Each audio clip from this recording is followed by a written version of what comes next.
In today's gospel, we find a series of roses and thorns, as described by Jesus to his disciples and the crowd who had gathered around. In Luke's gospel, described as blessings and woes, a part of a sermon paralleled in Matthew's gospel as well. Rather than the 107 verses we hear in the Sermon on the Mount in Matthew, Luke's gospel has Jesus only giving a 32-verse sermon known as the Sermon on the Plain. These verses might sound familiar as they are echoes of the well-known Beatitudes in Matthew. Although here, Luke puts a different spin on things. First, he identifies the blessings, or the roses. He identifies the poor, the hungry, the sorrowful, the excluded, the blessings. Most often, when we think of a blessing, with happiness or good fortune. But in the Greek, it holds a bit deeper meaning. It is beyond the superficial or material possession. It is a word more closely associated to the sense of unity with God in an eternal sense, relating to righteousness and being in right relationship with our Creator. To be blessed meant living in an awareness of the presence of God. It is not to be free from struggle, but toward a reality where God is realized. In each of these blessings, the struggle comes with a promise of reversal. The hungry will be filled. Weeping will give way to laughter. Sorrowful will be comforted. The excluded will be accepted. The blessings took up the issues that Luke had introduced in Mary's prayer on the occasion of her visit to Elizabeth, the Magnificat. Mary sang of a God who lifted up the lowly, filled the hungry with good things, who scattered the proud, brought down the powerful, and sent the rich away empty. In the synagogue at Nazareth, Jesus, quoting from Isaiah, celebrated the God who had released to the captives, let the oppressed go free, and gave sight to the blind.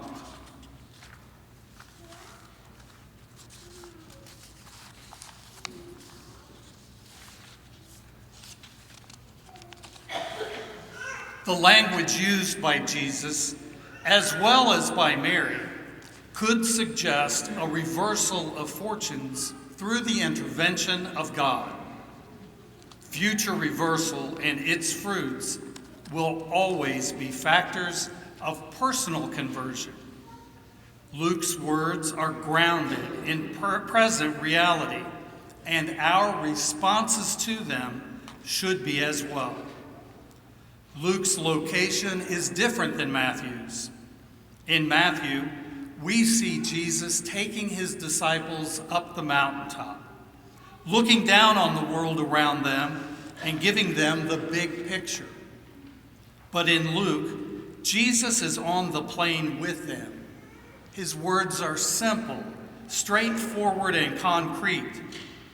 One translation of the location is that he is on the level, which hints that this conversation from Luke's perspective, is about Jesus being squarely in step with the realities of our human existence and speaking plainly to us about it.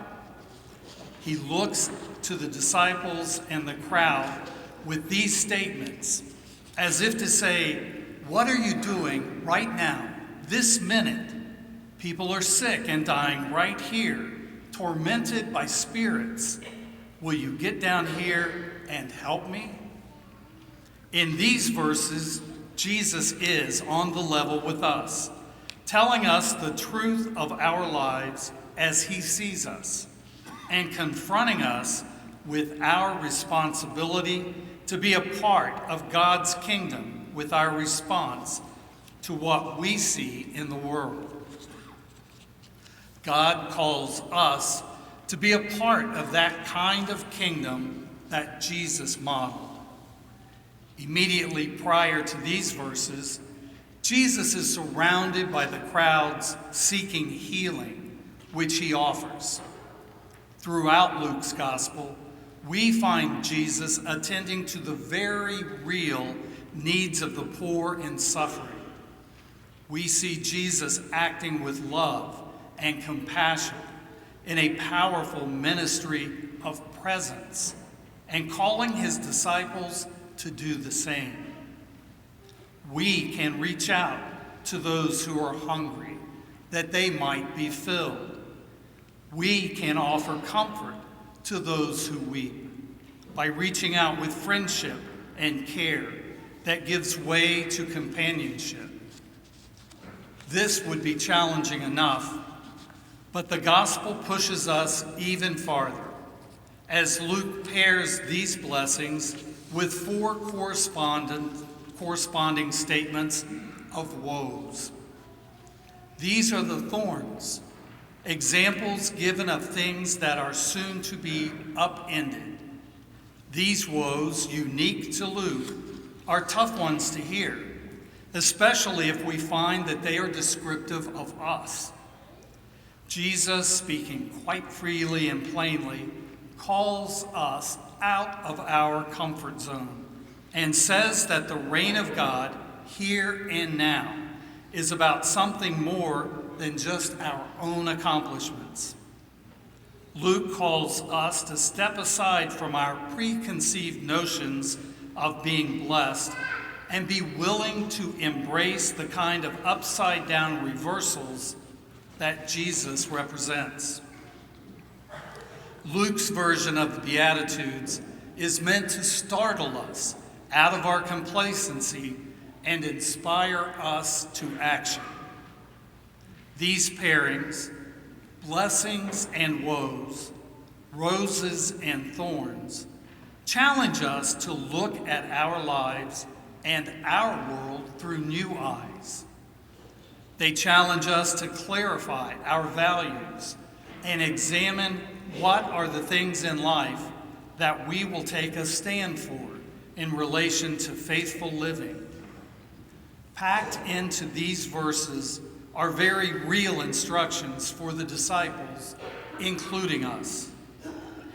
These words from Luke are not a gospel of comfort, but a gospel of challenge to embrace the world with the love and peace of Jesus.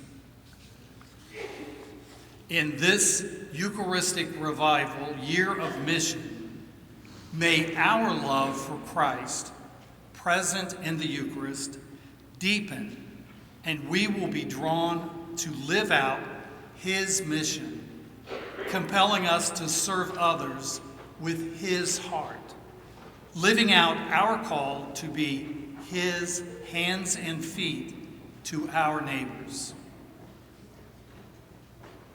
In the poem, Do It Anyway, Saint Mother Teresa encourages us to continue doing good deeds even when we face criticism, lack of appreciation, or personal challenges.